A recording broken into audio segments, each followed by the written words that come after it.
Hi everyone, I'm Vanessa, marketing lead at Adina, and you're listening to The Beauty Curtain.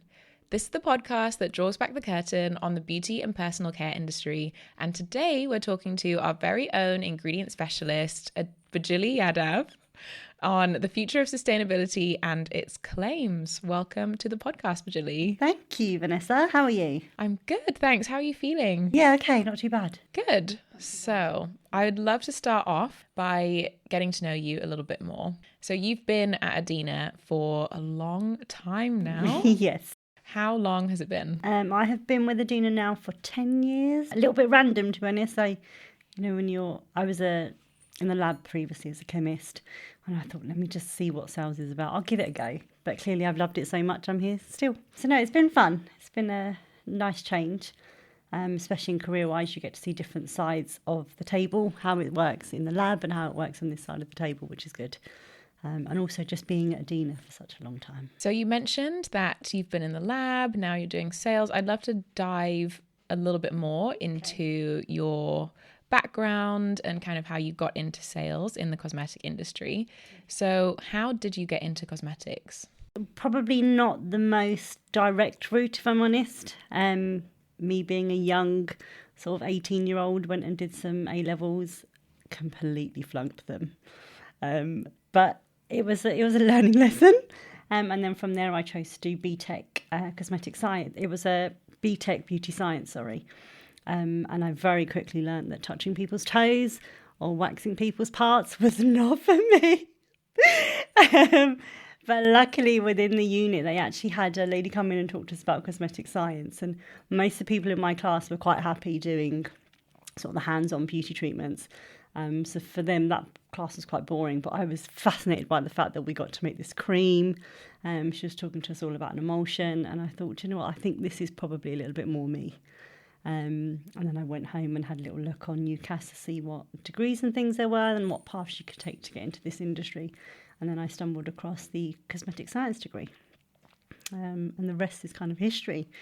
Did the degree, graduated, and then I went and worked down in the south for a contract manufacturer. I was in the lab for about 2.5 years, but it was quite far from home. So it was down south in Portsmouth, and I lived in Kent, where my family is. And I thought, I'd ideally like to go back home. I just met my partner and things were kind of going in a nice direction. So I then was looking around, found a job at Adina, and I thought I'd apply. Contacted them, called me in for an interview, and yeah, here I am, 10 years on, still doing sales.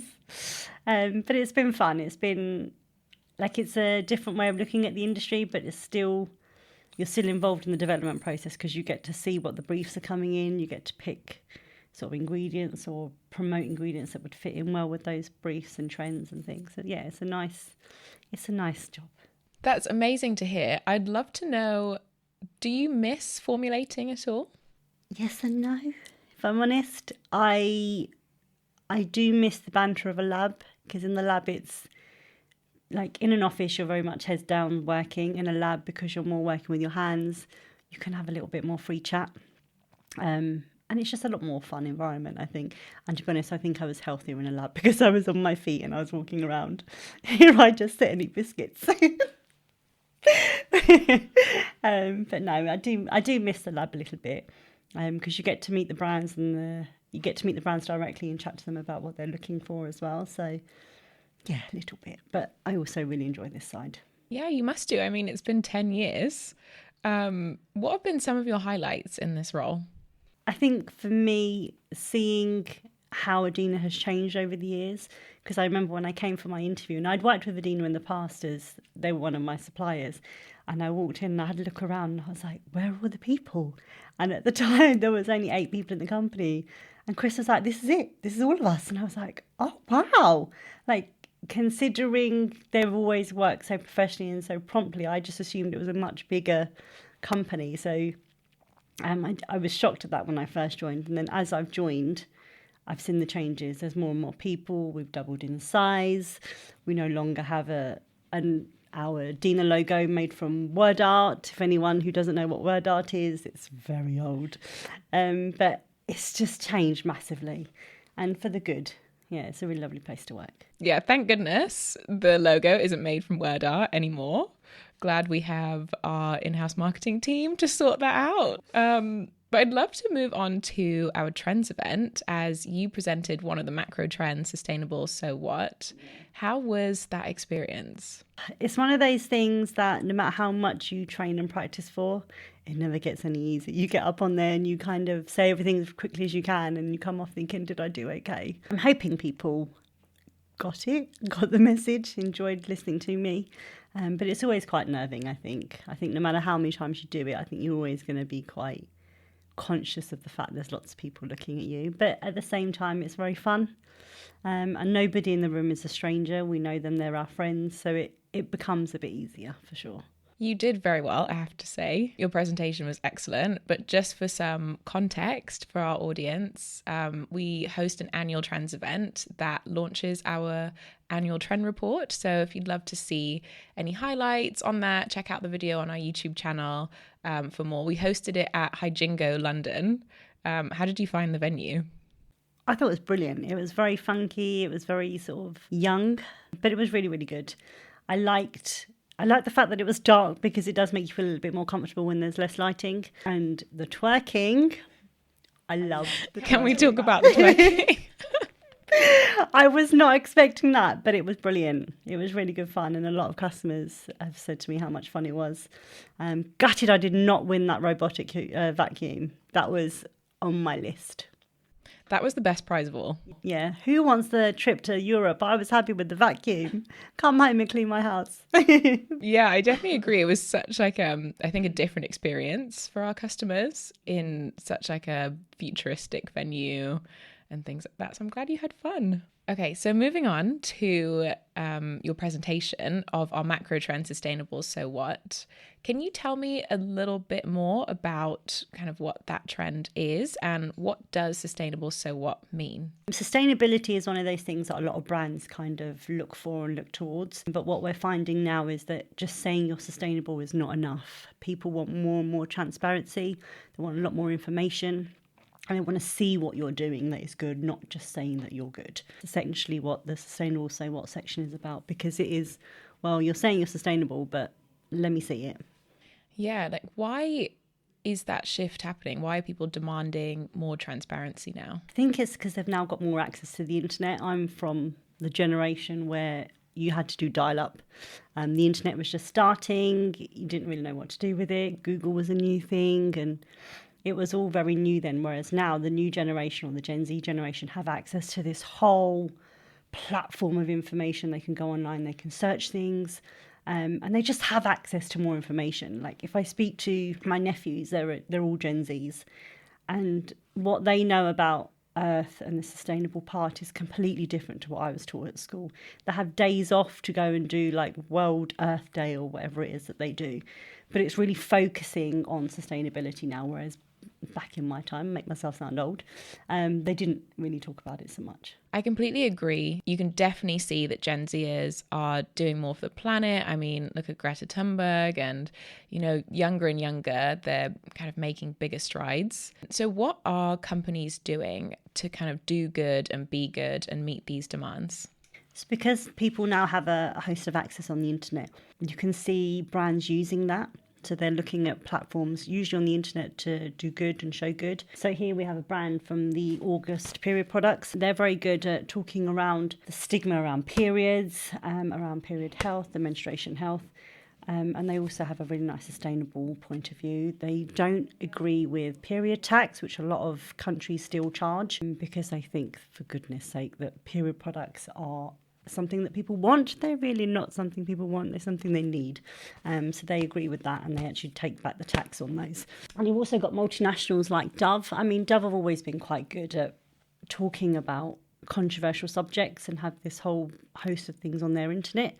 On their website, they have this platform for mentors and parents to go on and help guide young people, especially around the effects of social media, because the internet can do good, but it can also do bad as well. And it's just trying to make sure that people understand how to navigate the negative parts of the internet, but also create positive self-esteem messages as well.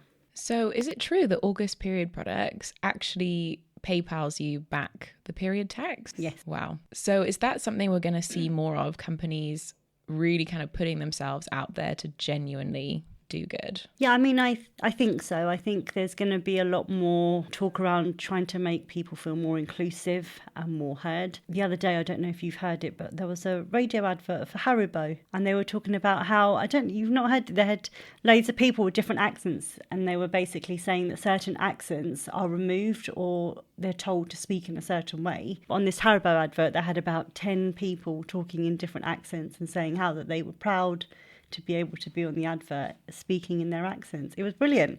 They had people from the north, from the south, from the Midlands, all with different accents and different ways of saying different words. It was really good fun. Wow, that's amazing. I haven't heard that. Really on it. I've had it a few times now, so I think it is relatively new. Yeah. Do you think you can tell when a company is doing this authentically and when they're not? Because sometimes it can feel like they're just, trying to meet the need to kind of reach the bottom line. But can you tell? No, I think you can tell, because sometimes people will just say on pack that they're doing good, but then when you don't see that messages coming through their campaign or things that they're doing, I think it becomes acutely obvious that they're just saying they're doing something good.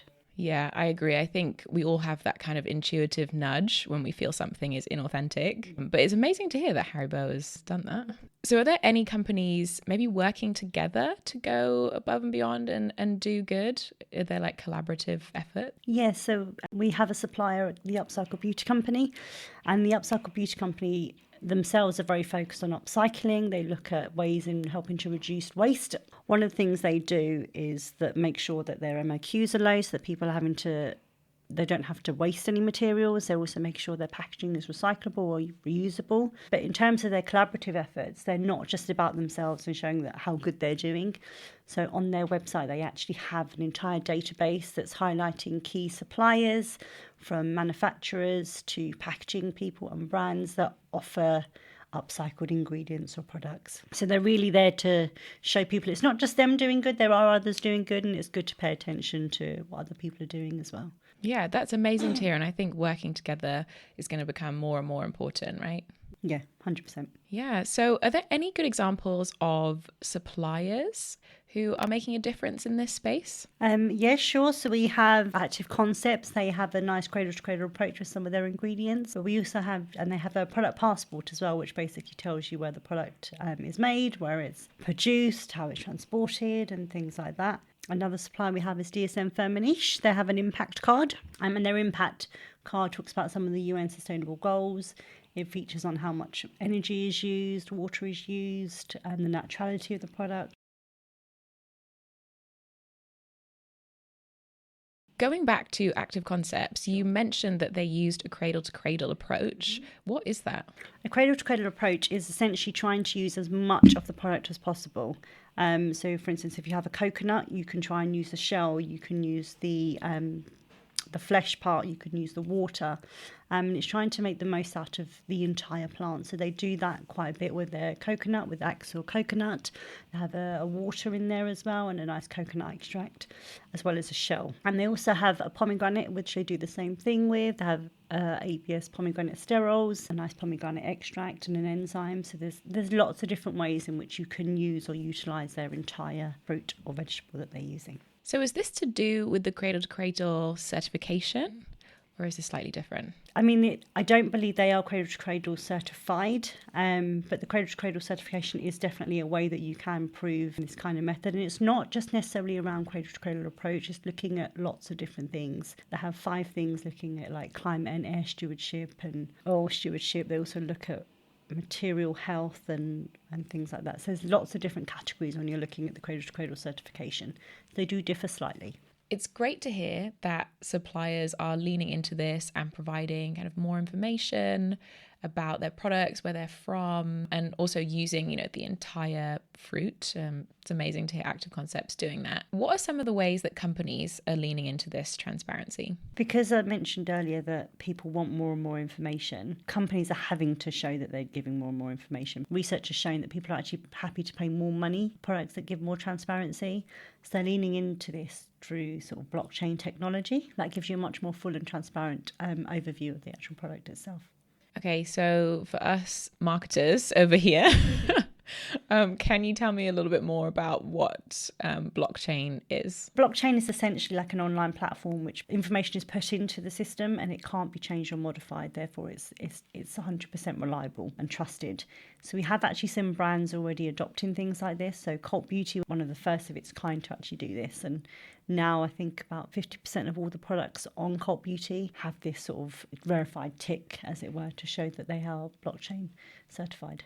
Wow. So it essentially means that you can really trust all of the information? Yes. Okay, I think I understand that. So are there any companies that are really leading in this? We did recently see a launch by Clarins. Quite an interesting product. I mean, it just looks like a normal bottle and everything about it is absolutely fine. But on the back, it has a QR code. Now, QR codes have become hugely popular. It's like literally on everything. And the QR code, when you scan it, it takes you to a website. And on there, you can actually put in the batch number of your product. And it tells you the entire product, like background, where it was sourced, what materials came from where, and where it was manufactured, how it's packaged, where it was sent from. It's a really nice way of leaning into that traceability thing without necessarily using, I mean, it could be classed as blockchain, but it's a nice way for consumers to get that access and see that information straight away. It's amazing to see Clarins leading in this space and providing this entire platform to trace your products from, I think they say, from farm to face. Do you think there's actually going to be a lot of uptake of this opportunity from the demographic that they target? If I'm being